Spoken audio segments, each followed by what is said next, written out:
Welcome to Tablenauts. My name is Max. I'm Doolin. And today we're going to talk to you about a top 10 of 2021, but not what you think. This isn't the top 10 games of 2021 that we played. This is the top 10 games we played in 2021 that didn't come out in 2021 and that are new to us. We're going to go ahead and get right started. We're gonna what? We're going to get right started. Look, it's been a while. It has Been a while. Welcome. It feels good to be behind It and does. talking to you guys. It also again. feels hot. Like, Are you literally nervous? warm. Are you really nervous about your picks? Yeah.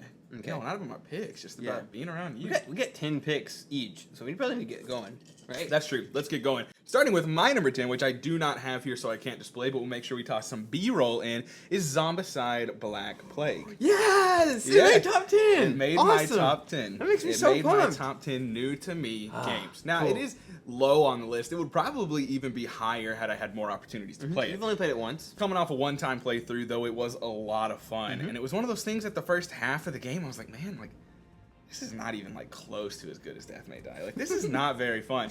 But then I realized the way it ramped, and I understood, like, kind of what I was getting into. I finally found some weapons, because it's not like Death May Die where your character really evolves. Yes. It's the items you get that evolve your Yes. character. So once I found some cool stuff, we were rolling. I was having Yeah. a blast. Like, by the end, my characters were nuking entire hallways, and I was like, nah, we can make this last a little bit longer, because, like, there's nothing that can stop. I was rolling, like, 8 dice, destroying things. It was I love absurd it. in the best way possible. And it's been my favorite for a very long time, and I think that what you're getting at is, I love that switch, that moment where there's no way we're getting out of this, Right. to we can last stay all day. here. We can hang out. We could live here. This is my home now.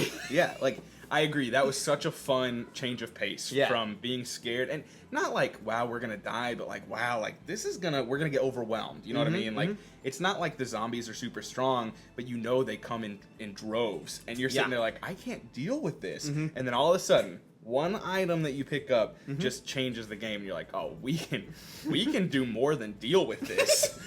We can make a living out of this. It was a great time, great fun. Really, really enjoyed it. Obviously interested in Marvel, even interested in Invader.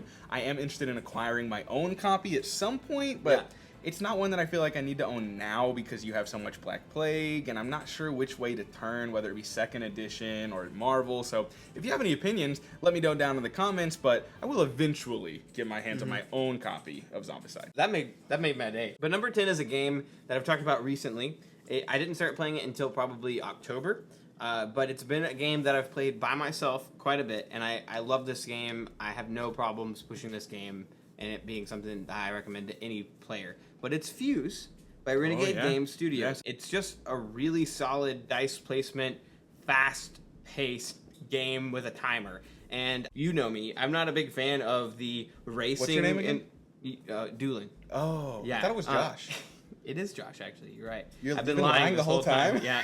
Fuse is this really cool game about basically flipping over bomb cards, rolling dice, and then trying to find ways that you can place them to defuse the bombs. Sure. And if you don't go through your entire deck, by the time that 10-minute marker hits, you lose. You done so. Like, the bombs explode, I guess. Right. And there's cool things in it where you gotta, like, have them in numerical order or have a certain color equal to a certain other color. So, like, 4 blue has to be equal to a 4 green that you roll. But my favorite is when you have to stack them. So, like, it'll tell you this is the order in which you have to place them, but you're going to have to make a pile of them, and you're moving really fast. So Right. there's a bunch of times, and it says if you knock them over, you got to You're put done. all those dice back in the bag and start over with that card, which basically means you're wasting a lot more time. Yeah, that And it's sounds just it's very fun and interesting, but I like this game a lot. And So that's the same designer as Pandemic Rapid Response, right? it is. Kane? Kane Klenko. Kane Klenko. You're a Yeah. boy, Kane. You're a boy. My number 9 game of all time, I can and will grab off the shelf. This is a game that is difficult to get your hands on, and I got 2 copies. One for myself, one for Jeff over at Foster the Meeple. This is Lord of the Rings, The Confrontation. This is a Golden Age, Reiner Knizia, the Doctor himself, board game about Lord of the Rings, kind of like Stratego, in which you're pairing everywhere but the camera, in which you're pitting the good side, the Fellowship, up against Sauron's army, and it's literally a game about pushing across the map. You must move forward every turn, and the Sauron's army wins if A, you kill Frodo, or B, you get 3 of your own players into the Shire. Fellowship wins if Frodo makes it to Mount Doom. Yeah. And that is that. And it's a blast. and I love it. And I love the hidden, like, because you're hidden. I put my characters facing me, you put your characters facing you, and so it's a game of like bluffing and trying to weed out the opponents. And I think, though I've only played this maybe 4 times, I think that this is a game that could last repeated plays of the same people, because it's one of those things that we play this game and you put the Balrog on top of I forget the thing, the bridge, whatever. If you put the Balrog there one game, then I run under it and I immediately die, and then I'm like, is he gonna do it again the next game, or is he gonna fake me out and put something there that he knows can counteract what I'm bringing to him? And like, it's just such a nice tug of war kind of hidden movement. Trying to figure out like where Frodo is, track him down, murder him is just such a blast. Baby, oh baby, you got what I need. And it's another Reiner Knizia game, and it's called Babylonia. Oh baby, you. Yeah, our next game is by Ludonova Games, by Reiner Knizia. Doctor himself, called baby. Babylonia, and this is a, what would you call this game? I guess like, it's kind of like area control route building. Route building, definitely. Yeah. It's just tile placement, really. Yeah, like I mean, if you want to get down to it, and you're basically battling for space. There's really, I don't know. There's just a whole lot of getting in each other's way. No one's gonna get that. What was that? Oh my god, I'm gonna have to take a break and show you. Space. I'm escaping to the one place that hasn't been corrupted by capitalism. Space.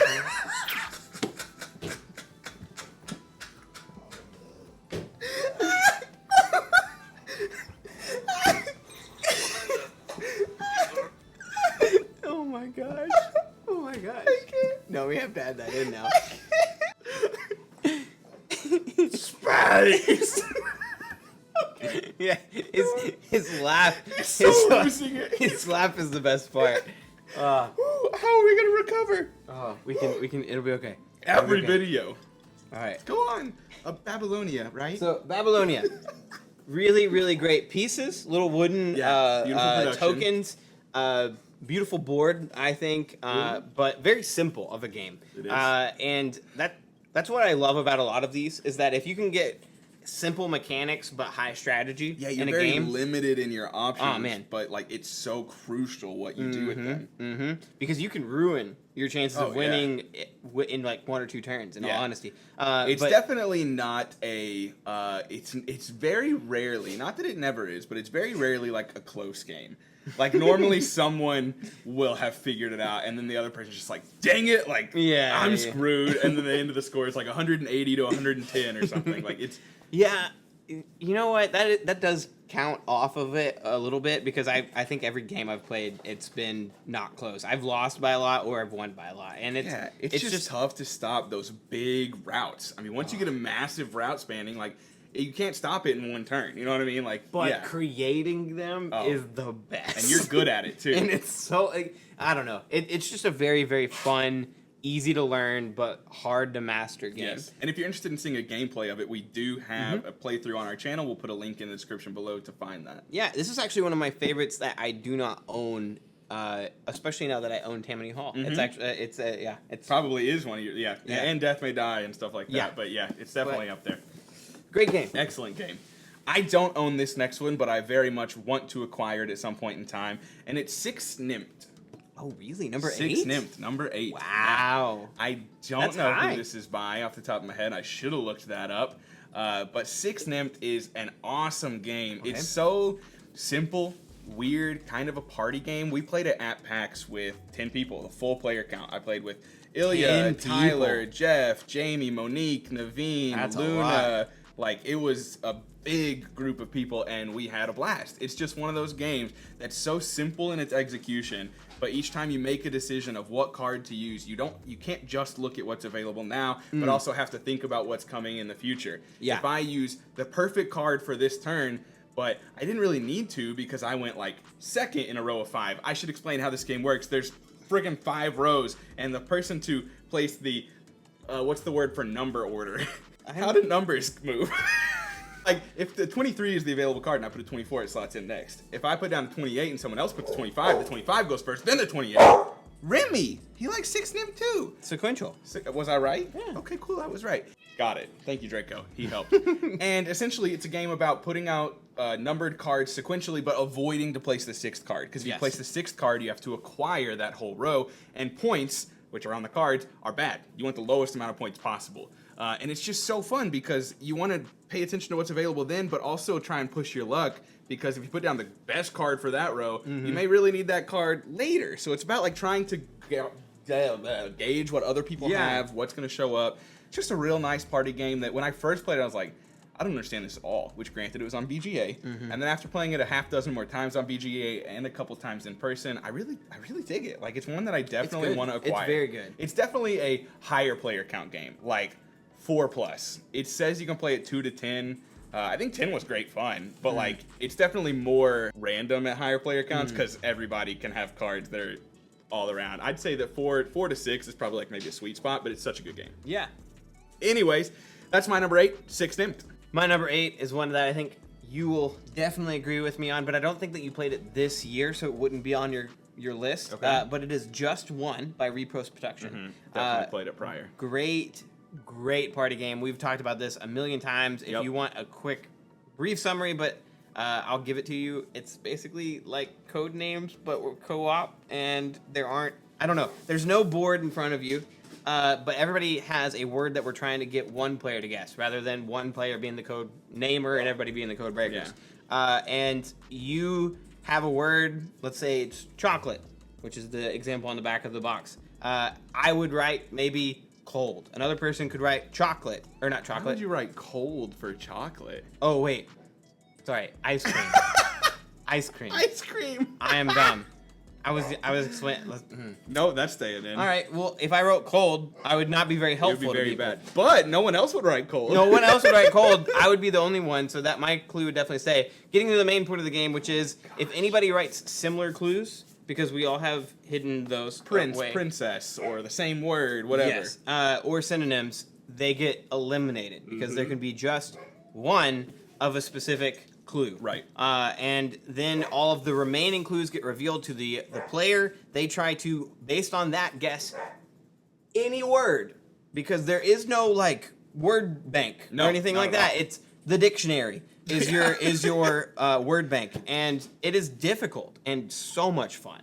I have loved playing this every single time. It's one of the most approachable party games because it's not super party. There's no charades like monikers. It's just very relaxed, chill, cooperative, so not very like prone to arguments or anything. Though if you get a bunch of duplicates and screw people over, there can definitely be some arguments. But Just One's awesome. Excellent game.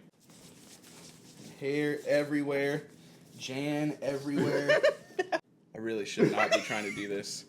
Facing the other. Oh, it's because I'm not even grabbing the right game. It's Fantasy Realms, published by WizKids, designed by Bruce Glasgow. I think this you're game just gonna end it at Bruce. Bruce. Designed by Bruce. Game came out a while ago. I don't remember the exact date. 2013, maybe. I'm not even quite sure. Dude, I don't know, but now we'll look up because now you've asked me. Fantasy Realms is an excellent game that I want to talk brief. Okay, 2017. It wasn't that old. It's a card drafting game. Literally, like, you get dealt a hand of cards, and then as the game goes on, you're attempting to take new cards from the pile. Okay, maybe not card drafting, set collection. Card drafting, I don't know. And essentially, when the discard pile fills up, game over. And you can take cards from the draw pile or from the discard pile, and each card has special abilities that can nullify penalties or blank out certain cards or give you plus 50 if you have this, or give you plus 150 if you have 2, 3, 4, 5, 6, 7, 8, like Doolin did twice in one night. It's an excellent game about just trying to figure out the best hand that you can have. Yeah. I do want to say, I've played this at 2, 3, 4, and 5. I did not like it at 5. I don't know what it is about the switch from 4 to 5. There's just one extra person. But that one extra person means a couple less turns. And it's really unsatisfying, too fast to plan anything out at 5, and you just get basically left with the hand you were dealt at the start. I'm not a huge fan of it at 4 either. Really? I think that 3 was good. I'm glad that we played it again. Mainly just because I think that the variety of ways of scoring is probably my favorite part of it. But and you're you right. See so few at the higher player counts. The fact that it doesn't extend at how many cards will get placed in the middle. Right. Bothers me. I don't understand why that is. The weirdest part, and in my favorite way to play, and I believe it'd probably be the same for you, is at 2. The weird part is, at 2, not only do you literally start with 0 cards, so you're drawing 2 cards from the deck. Really? And picking one. So you're picking your hand a lot more carefully. You're able to curate it. Then, the discard pile goes up to 12 cards. It's so weird. It's like they extend the game in multiple ways at 2, but I'm glad for it. It's better at 2 because of it, but I don't understand why at player counts 5 and everything, they don't extend that discard pile as well. On. Yeah, I don't know. What is that? But it's amazing like Mickey at 2. Mouse. Yeah, come on!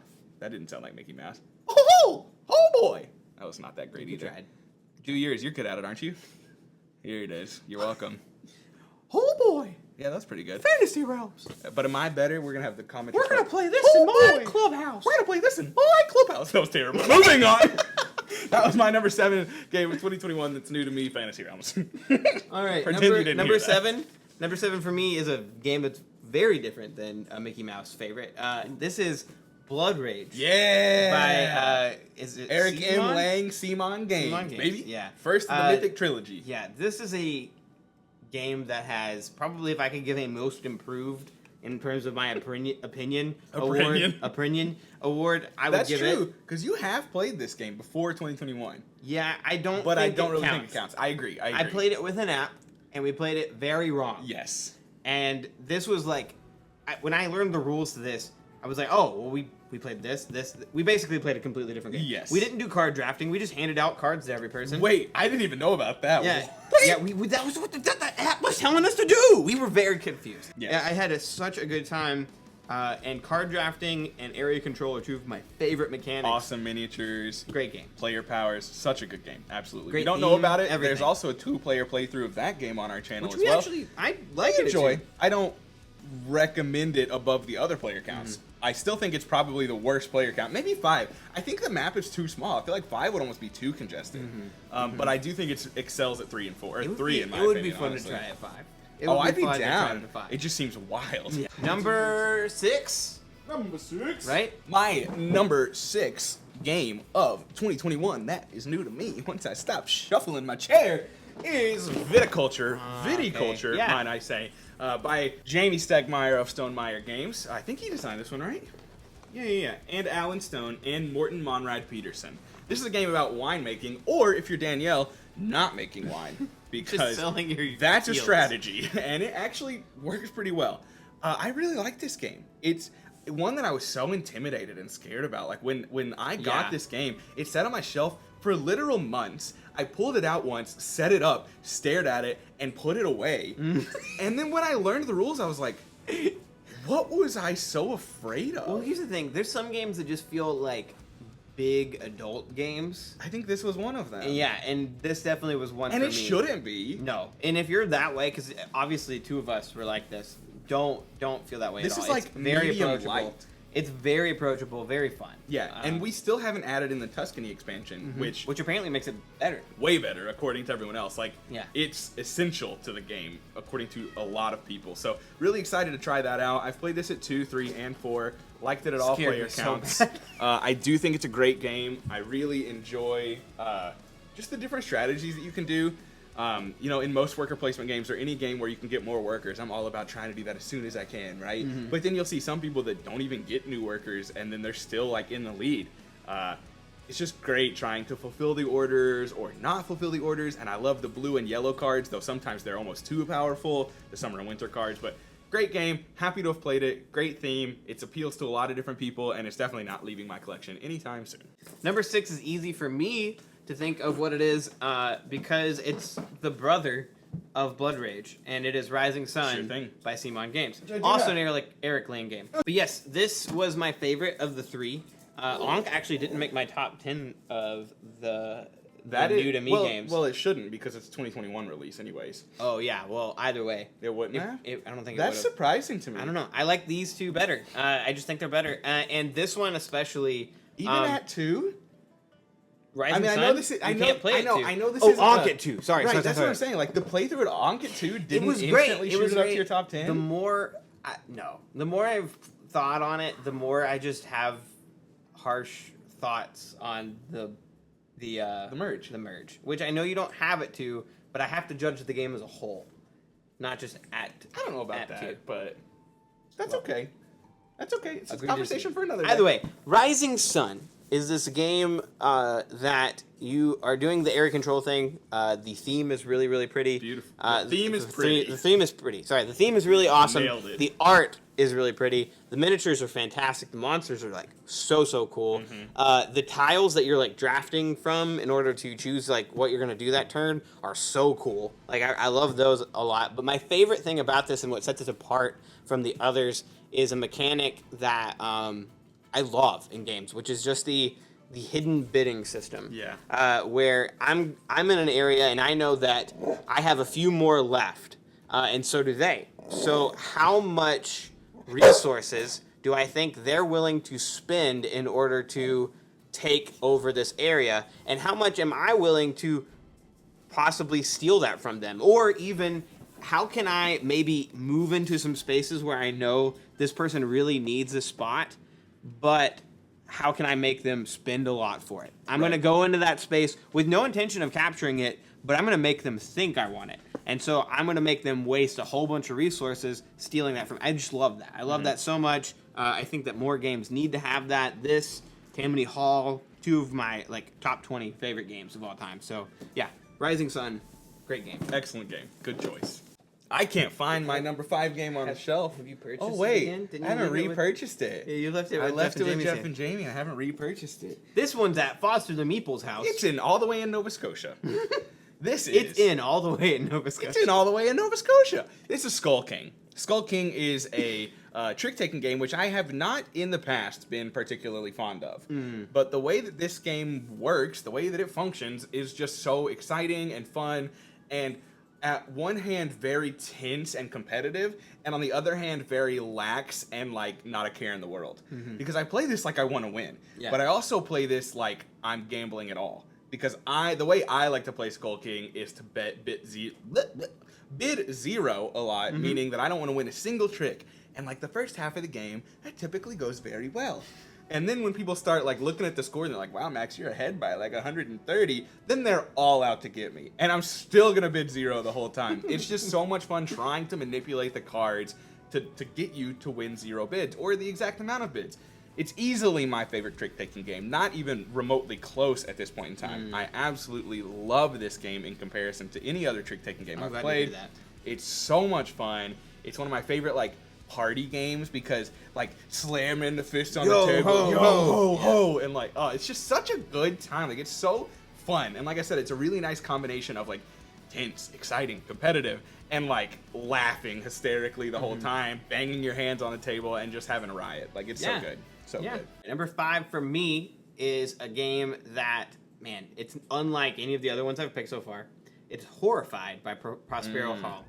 This is a cooperative game, and I forgot about I'm putting a caveat there because I really like Terrified, which is like a fan-made remix of the original. But I still love the base game, and if I'm just not even paying attention to Terrified, Horrified would still be probably in this spot. Sure. It's a great game for me. It honestly might kill my love for Pandemic. Like it should. I like Pandemic a lot still. I just don't have quite an urge to play it anymore because I would rather play Horrified. Same kind of thing where you're running around the map trying to deal with these monsters, which I mean in Pandemic it's viruses, but monsters are way cooler. Especially in this year. We're over that. The theme is awesome, and I know that you have no love for like the old Universal monsters. But Emily and I watched all of their movies this Halloween and developed a love for them that made this game just jump to the highest point of our list. We love playing this. We love mixing up the monsters, mixing up our characters. We love switching over to Terrified, which is like the modern horror film monsters, like really terrifying. Because we're not talking about it yet, I won't really. But the new version of this American game, Monsters? It just adds a whole lot of playability to this game, where you can choose whichever game you want. That I'm more excited about because I really like cryptid things. I think you'll like it a lot. I really like that theme more than Universal Monsters. The art exciting. plays into that so well. But like again, Base Horrified, fantastic game. If you're looking for a light, cooperative experience with family, this is a great game. And if I can have any suggestion for you, I would love to see horrified, like, Gaelic monsters, like Scottish and Irish folklore monsters. Like, That'd be cool. that would be, I would love to see that. That would be awesome. Anyways, moving on to my number 4, which I do own. I've yet to play my copy. I am so surprised that it's this high. I just haven't heard you talk about it enough, It and I've is. never played it. Friday. Friday. I won't have played it this year. Camelot. Wow, I just messed up that box real good. This is a game that was introduced to us by Jeff and Jamie at Foster the Meeple to Danielle and myself while we were at PEI with them. Who is this by? And it is by Eggert Spiel. Eggert Spiel. I do not know who the designer is off the top of my head. Stefan Bogan. Illustrated by Chris Quilliams and produced by Sophie Gravel. Sophie Gravel. Why do I know Chris Sophie Quilliams? Gravel is on everything, by the way. She's nuts. And yeah, Chris Quilliams is a name I've heard many times before. Yeah. But Camelot is an excellent not race game. It's really not. I think I talked about it last time and said it was every time. I said it was a race game. It's not. It's a bidding game. It's a push your luck bidding game in which you are betting on horses. Horse up! You're betting on camels, and you're betting on who you think is going to be the loser and who you think is going to be the winner. Okay. And you're trying to score points in a couple of other different ways, but it's a very simple game. The main mechanic is betting on camels. I almost said horses again as they move around from the track. Kentucky. It's really and easy you've to got get like confused. a pyramid that you shake and you drop the dice out of, and it is a house rule requirement that every time you drop the dice, you must yell as a combined table, Camelot, and it's so fun. And it's in the game I had, it may have been. It's one of those like Last Night on Earth stories, right? Like I'm afraid that the one time I've played Camelot might be the best time I ever play it. Because it was just absurd in all the best ways. We thought that the green camel was no shot going to win. We all placed our bets that it was going to lose. And so in that happens, you get points based on who made that bet first. Yeah. And then while like the white camel was getting close to the finish line, the next few dice rolls, because camels hop on into each other, catapulted green to win, literally. So like green hopped on top of purple with green's dice, and then purple hopped on top of red with its dice, and then red hopped into like the finish line, but because green was on top, green won.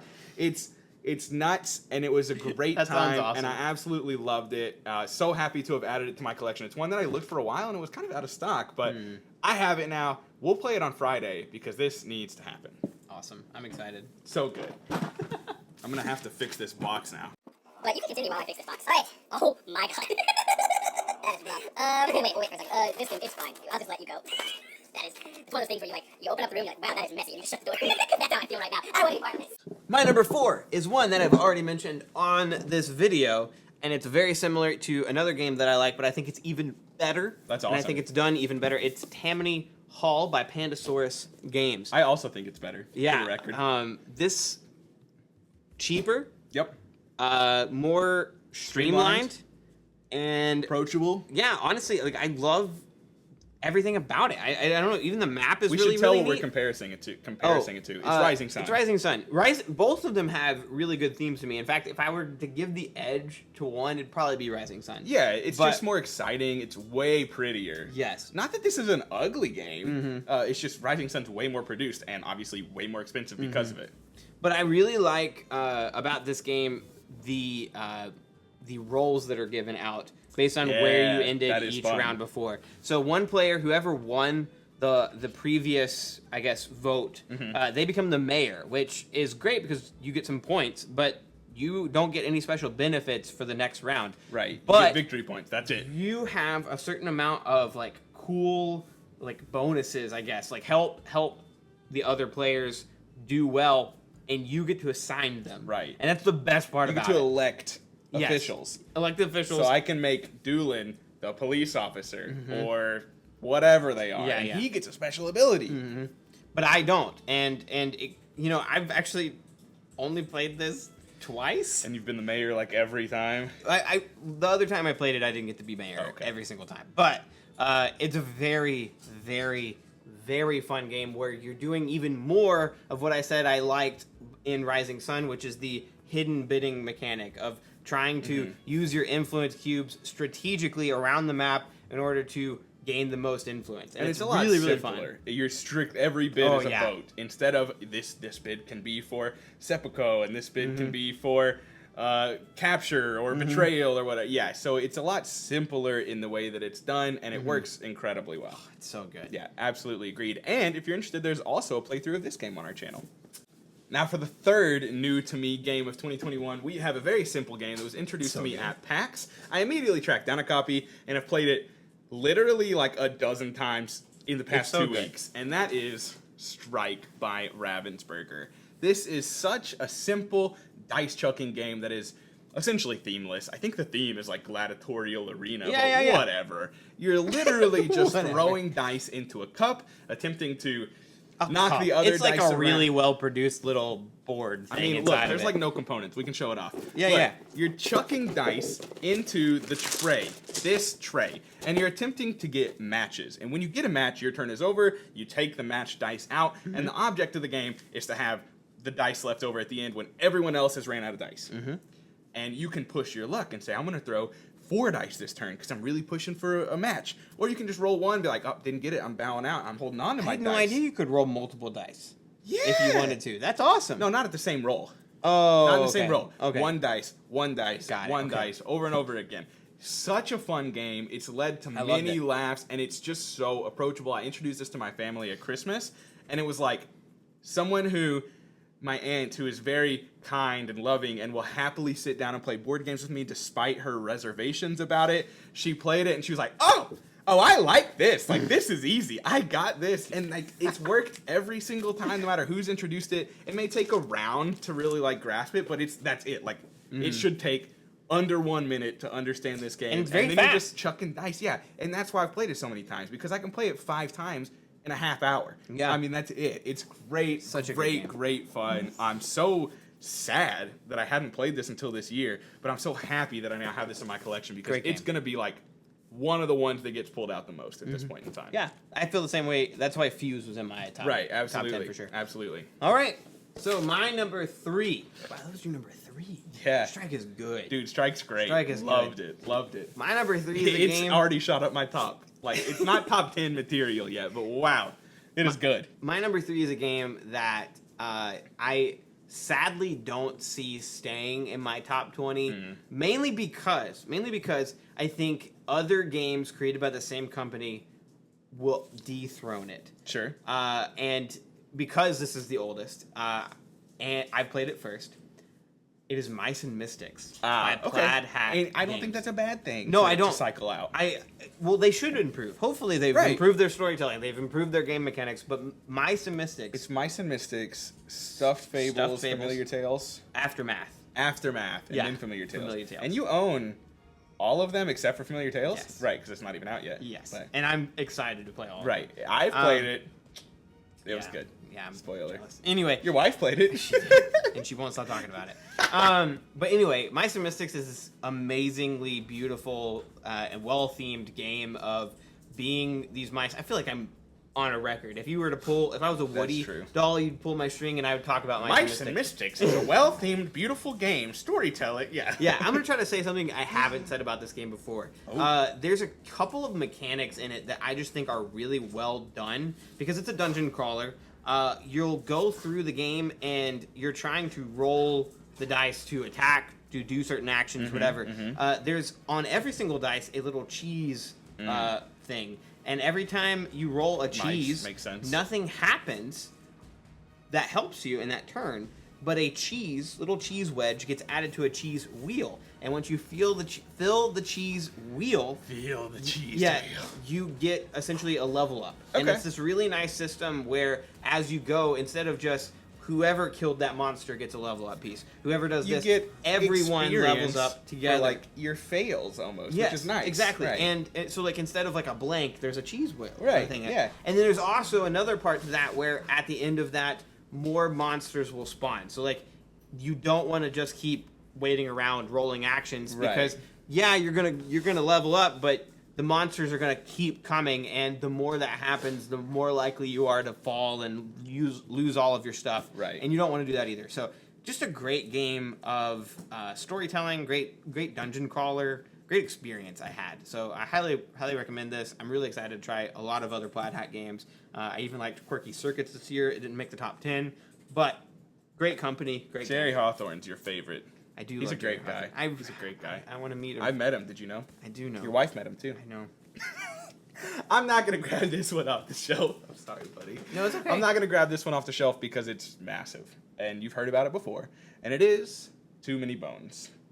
My number 2 game that does not surprise was me at all. introduced to me in 2021.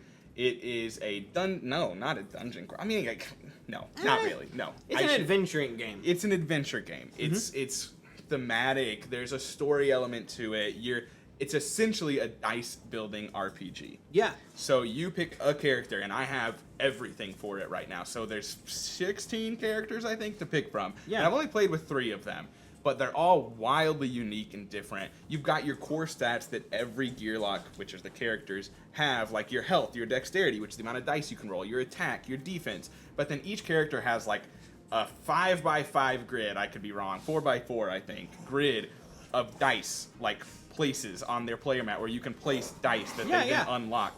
And it's so fun trying to decide what route you want to take. Like, how do I want to build my character to best handle not only the game in general, but also the specific scenario that I'm on. Like, maybe I'm facing bog monsters that have poison more, and there's something I can use in my toolkit to stop that. I think that some people have complained about this game kind of being solvable. I have obviously not played it enough to do that. Like, maybe eventually there's a game where you start the game and you're like, well, I'm building this because this is the best build for this character. Yeah. No matter what. Always going to be the best I build. think that's a problem with any RPG, though. You get to a point where min-maxing just is a min-maxing thing. just I've not played it enough for it to be a problem. Plus, there's 16 characters. Yeah. Like, I'm not concerned about that. But I loved it. I absolutely loved it. The story element, the production, like, it's just, I like dice chucking anyways. It's so good. I really like it. I find that this game, especially as we played it and as you were explaining the game when we first played, I think that it is the coolest adaptation of almost a JRPG, where you have those moments where, okay, you've encountered an enemy, and now you're standing across from them, and there's an order at play. Right. Like, you know what I'm talking about? Yeah, and turn-based combat, stuff like that. And you can manipulate that order and stuff like that. It's very... And you can manipulate, like, where they're gonna move. Like, if Yeah. I go here, they're forced to move here. They can't get me. Like, it's playing that Final Fantasy Tactics kind of thing in your head. It's, I don't know, it's close to that type of video game as you can get, I think, in a board game that I've played so far. Yeah, I'm sure there are better ones out there, but I also have not played something like that, I don't think. Like, it's similar in the sense of, like, Gloomhaven, where you have, like, your initiative order, and you can kind of manipulate the way the board plays out. Who do I want to attack first? So if I leave this guy alone, he's actually going to blind strike his teammate next to him without realizing it, so I don't want to kill him yet. And, I can get this guy off the board. Who's the strongest? Who do you want to leave? Blah, blah, blah. And there's loot cards, there's trove loot, which is like lock picking. There's so much to this game that I've yet to see. I've barely scratched the surface. Yeah. And that's what I think is most exciting. I absolutely loved it, and I know that there's way more to come. Yeah, so Too Many Bones, number 2. Too many Wow. bones. Yeah. All right, my number 2 is also a game that you own. I'm going to just grab this, so I don't need to grab all of it. It is Cthulhu, Death May Die by Simon Love Games. Also, man, Eric Eric Lang, 3 of your top 10. Sorry, man. Well, I guess that's a good thing. I don't know why I'm saying sorry. Sorry, man. I loved your game too much. No, keep that up. They can see it. Anyway, Cthulhu Death May Die is a cooperative, I don't want to say dungeon crawler, but it kind of is. Yeah, it fits the bill, but I mean, it's not the epitome of a dungeon crawler. Yeah, you're essentially just crawling through a dungeon. these dungeons. These mansions, these different cave systems, It's the like all this stuff. Cthulhu Lovecraftian mythos. If you've ever played Mansions of Madness, it's the same theme. It's just instead of investigating and stopping the spawning of this great old one, you want to disrupt the ritual to spawn the great old one so you can kick it in the face. And dynamite it and shoot it with a shotgun, which is hilarious and ridiculous, and I love it. Yeah, no, I think I immediately fell in love with this because of my love for Zombicide Black Plague. Not that they're too similar. But they are similar. But no denying it. The fighting, leveling up system, the cooperative nature of the game, the minions and boss system, like all of it is just very, very appealing to me. And the theme is like something that, you know, I've not really fallen in love with Cthulhu at all. Yeah. I could take that or leave it, but I definitely enjoy that the leveling up system. Those dogs are wild. The leveling up system, the boss system is just incredible. Like I've yet to play a game other than maybe Bloodstone, which we can't throw on this list because of it might not because of reasons. Exist. Maybe one exists. Maybe one day. Maybe it'll be on my 2023 list. Maybe. Maybe it will be, but at the top. I'll reserve that space for you. Anyway, timestamp that. Come back to it. We'll see. Anyway, this game boss system is probably my favorite I've ever played. It's so good. It is just the scenario system in general. And we've talked more about this in an exclusive video where I played Zombicide for the first time, and we did a lot of comparing the two and discussing what we thought we liked better of the two.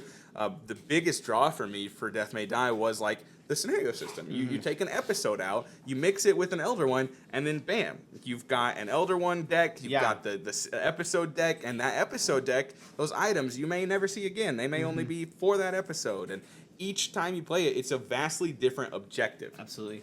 Yeah, great game. Excellent. I love the maps. I love everything about it. Love it. So good. So good. That's my number 2. Now we're on to my number 1. Hey, doggies. Chill, please. Oh, boy. Doolin. Way. Yeah. He's number 1. He's looking at my screen right now. He knows what number 1 is. I've not played this yet Dude, with you.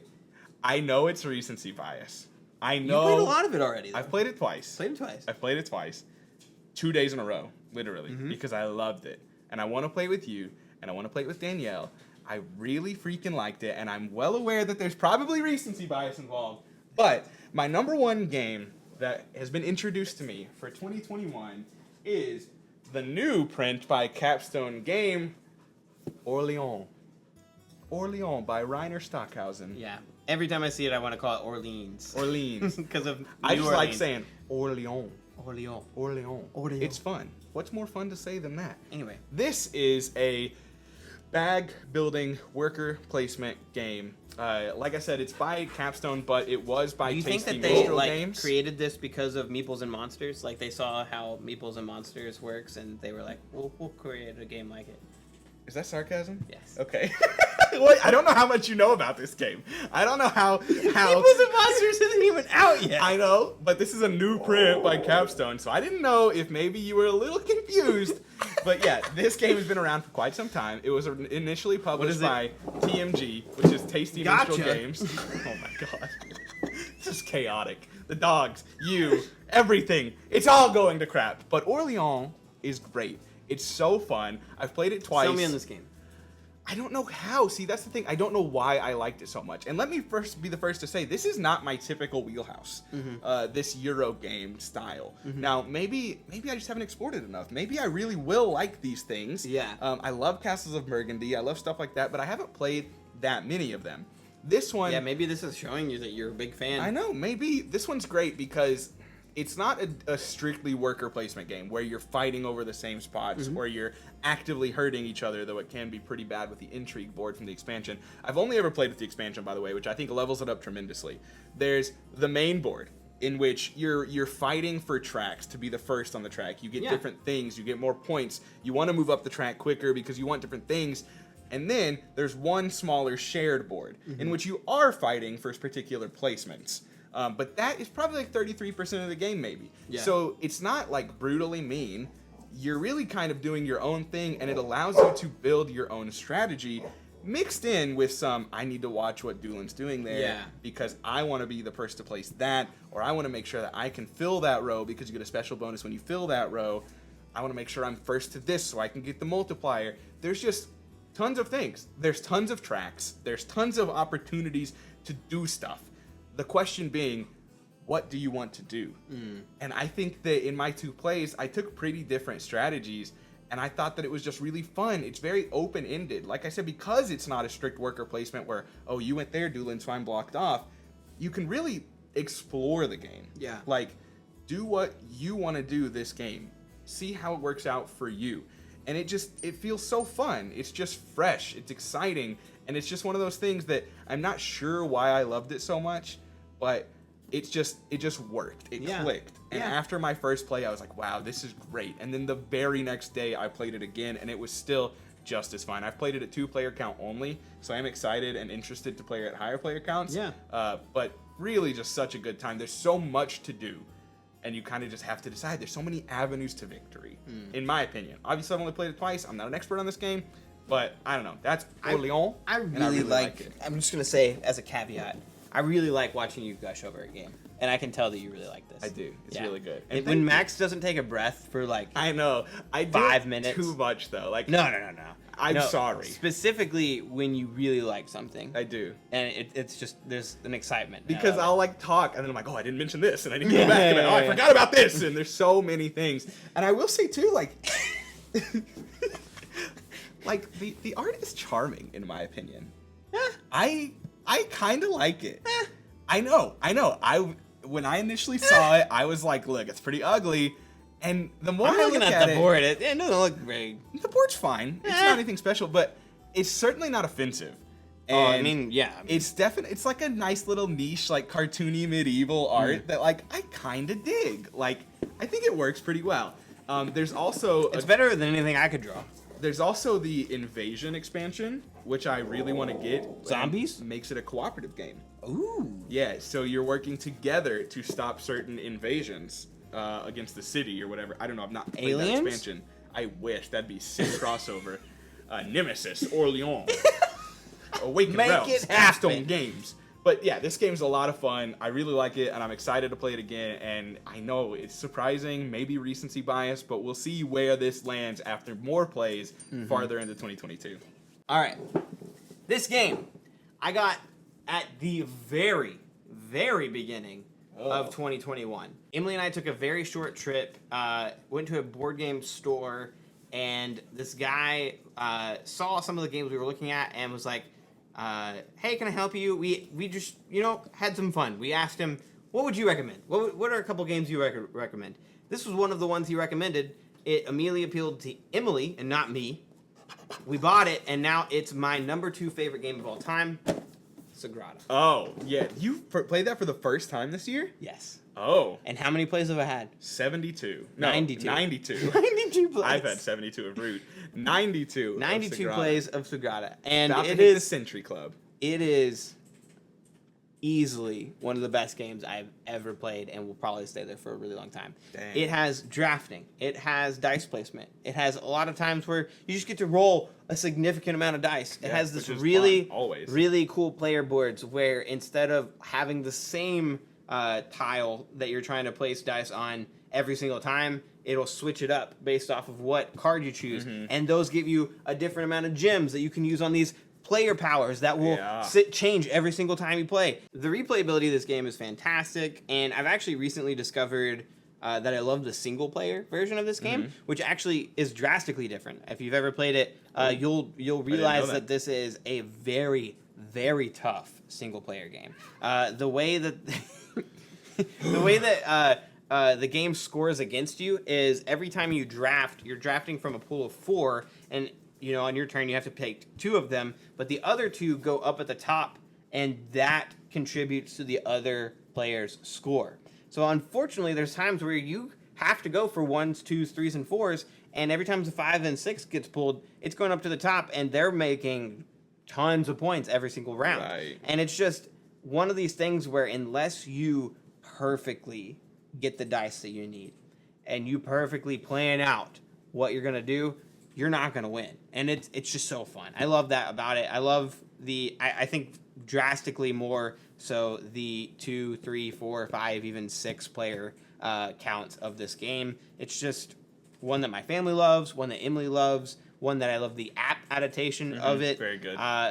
Such a good game. It's definitely not as much of a love for me as it is for you. I love this game. It's very good, but it's obviously not that high. But I am excited because I know when we first kind of introduced this game, which I forgot was this year, that I was pretty adamant that, like, yeah, this is a better game than Azul. And at the time, you were pretty adamant that no. Like, there's no way. It's not. There's no way. There's no chance it's better than Azul. So I'm very happy to see the culmination of your 92 You're happy plays. to be right. Yeah, always. To come to the ultimate decision that Sagrada is better than Now, Azul. I will say, and this is from a recent video, I ranked all of the games I've played in the last 2 years, and Sagrada was number 2 and Azul was number 7. So it's not Azul's like still great. It's amazing. To and me. I also think Azul is better if you want to be mean. It's Oh, easier for to be sure. mean in. Oh, Not that you can't for be mean in sure. Sagrada, but they serve different but similar purposes. Absolutely, and they're both great. But And anyway, that's it. Sagrada's great. That's our top 10. I'll put my number 1 up here too, just so we can show them off. Our top 2, 1 each, favorite new to us game of 2021. Let us know down in the comments if you've played one this year that just really surprised you, blew you away. Yeah. We would love to hear about it. This was a huge year for me for games. Yeah. Like, easily the biggest. I think I checked my app before we did this because I log all my plays. 172 new to me games this year, which is just. Well, it's the first year of Tablenauts. It's the first year. It's thank you for being here, allowing us to have a space here, and it obviously increases the amount of games that we play. Definitely. It's just been a fun adventure, fun ride, and hopefully in 2022 we'll play just as many, if not more games. I want to beat 172. So New to you games? yes, That's a lot. going for I 200. bet you can do it. I bet you can do it. As always, if you enjoyed the video, please leave a like and subscribe. Just let us know how you felt about it and what is your favorite game that is new to you this year. And we'll see you next time, hopefully with more new games that we love. Absolutely.